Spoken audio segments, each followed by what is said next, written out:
the throne in 1680, he revoked the charter of the Massachusetts Bay Colony. Up to then, the colony itself here, not only Boston, but the other towns in the colony, were pretty much autonomous. They selected their own governor and they governed themselves. So James revoked the charter and created the Dominion of New England. And so in that way, he was trying to exert more royal control on all the colonies. And one of the things that he did was order the building of an Anglican church, meaning a congregation of the Church of England. The Puritan congregations had come here to get away from the established Church of England. They believed, for one thing, it was too much like the Catholic Church. So there was an enormous amount of anti-Catholic sentiment in the colonies, and James was seen as being far too sympathetic to Catholicism. So he's ordered to build a chapel. None of the landowners in Boston will sell any land to the governor to build something that's going to be known as the King's Chapel, something that's going to be an Anglican church. So the governor says, fine, I will take the land from those who will not complain. The dead. The dead. This was a part of the Boston Common. This has been a burying ground since 1630. The chapel, the original chapel, which was built of wood, was built in about 1686. Of the first school in the United States. This is called School Street, and Benjamin Franklin went to the school. Now, do you know the significance of the donkey?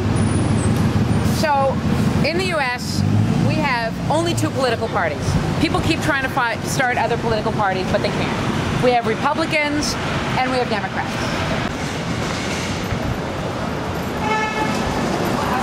You'll see a lot of flags in there because people will place them on some of the significant graves.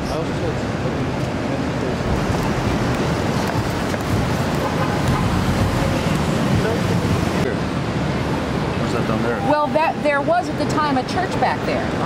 So I believe that was called the Hollow Street. Yes, the only building from that perspective would be that. But if you were to... And this is from... It was invisible. That's pretty So, like the King's Chapel, this stands on an earlier building. Since about 1640, are competing for work. Believe it or not, they have to get jobs. And the jobs that are available to them are the kind of jobs that you get with not very much skill. Shipbuilding. Also, sail making, rope making, and loading and unloading ships. Now, those jobs are already held by the kind of guys who don't want English regular soldiers in town. So there is a lot of tension starting right away. The soldiers as well, they're being treated very poorly by the people of Boston, and they're treating the people of Boston very poorly. So there are a lot of incidents leading up to, in February of 1770, a 12-year-old boy dies in a riot. Now the riot is as a result of a boycott. People are trying to boycott English goods. And so this is something that creates a lot of outrage in Boston. Then there's a big brawl. Something like 40 soldiers go down to one of the rope walks where they make rope and pick a fight with the guys who work down there, and they get beaten badly. And so the soldiers put up handbills saying, we're going to get revenge. So the people of Boston, especially the guys down here, the mobs, the various vigilante groups who are, say that they're defending the people of Boston, are expecting something to happen. And so March the 5th, the Custom House has a sentry, a soldier standing in front of it. He gets involved with a little scuffle with a kid. More people come.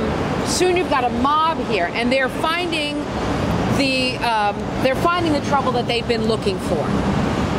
The bells in town start ringing, which is usually the signal for a fire. So more and more people come crowding into this square. The soldier gets some backup. 7 more soldiers come, trying to keep the peace. Their captain comes, and so they are trying to get the crowd to disperse. but there are far fewer soldiers that can, keep things calm than there are people out here threatening and taunting the soldiers. So what happens is someone fires their weapon, then several people fire their weapon. 5 people are killed, 6 people are wounded, and this becomes known as the Boston Massacre. And a drawing is made of this incident that is circulated throughout the colonies, and in the drawing you see soldiers aiming into the crowd, doing this on purpose, because it's a drawing, and you can make a drawing say whatever you want. But at the trial of the soldiers, it is more likely that they were firing in self-defense, or one possible explanation is one of them was knocked down, his gun misfired, who knows. The other fun thing about this building is that every year on the 4th of July, the Declaration of Independence is read from that balcony. It was first read to the people of Boston from that balcony 2 weeks after it was signed on July the 18th, 1776. And so at that time, the people of Boston tore down the Lion and the Unicorn. The mob just, went up there and said, "Huzzah, we're free!" And they tore down the Lion and the Unicorn because those were symbols of the king. Here we are.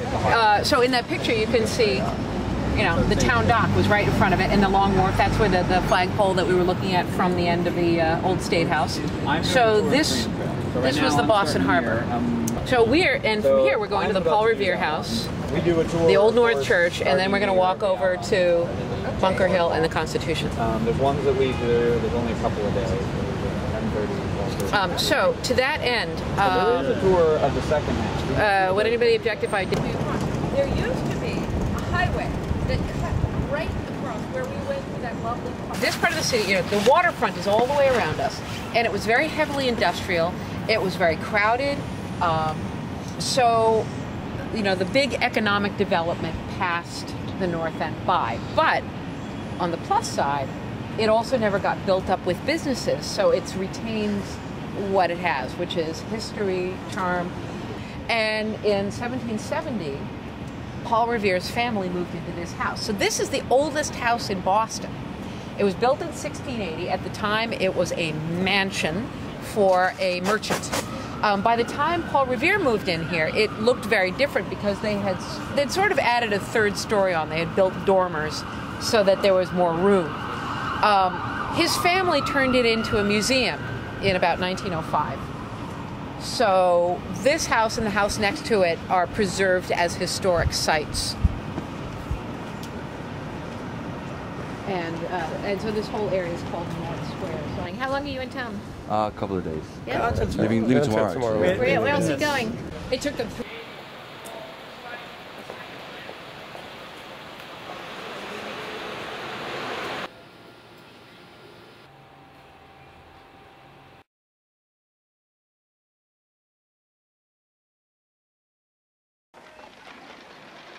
tries to take the hill. That's pretty crazy. Yeah. And after this, England decided there's really no. It will not be wise to continue fighting in New England. No. So they stay in Boston until March of the following year, but then they evacuate New England, and the war goes south to New York, and New York, Pennsylvania, Maryland, places like that. Great view, great view of Boston. Cool. Yeah. Guys, Yes, it's like the Alps. Do you want to go up? 191 steps. Do you want to go up? That's the elevator. Do you want I'm to go up? curious on the I don't care. on the view. If Finland wants. If I could do it, I'm not going. And that's what ended everything. And that's what, and the English forces did surrender. And they made the strategic decision not to continue. So it wasn't like a victory per But se. it was in the sense that they said, okay, we give up. Yeah. But it was strategic. They could have kicked our ass. They had a much more powerful, they could have blockaded our coast forever. Force-wise. But the decision was, this really isn't worth it. It isn't worth it, okay. And part of it was this kind of ship. So Old Ironsides was built, as I said, out of this new kind of construction. And so in one of the battles, it got its nickname because it was in a battle with an English ship, and one of the sailors noticed that the cannonballs were just bouncing off the side of the ship, and he said, "Oh, look, she must be made of iron." So they called her Old Ironsides. And so eventually, you know, the English Navy decided we're not even going to try to go, you know, head to head against the American ships. We're just going to overwhelm them with numbers. Okay.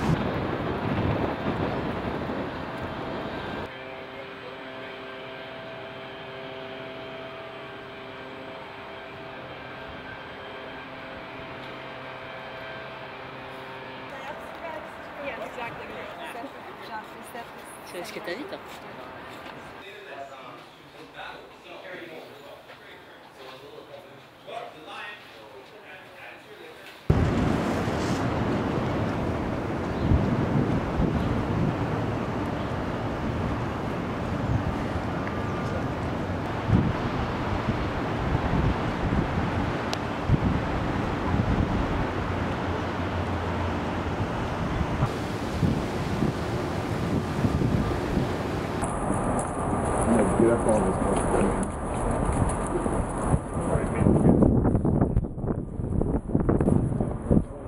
Go first.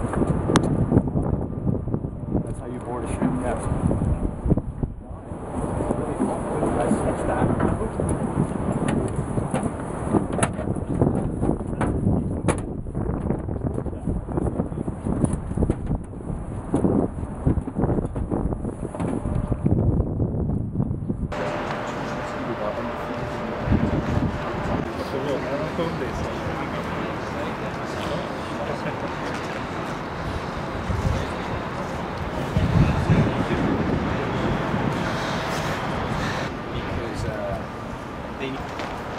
If we had like left them at like real speed, Naval battles would take like forever. and they'd be one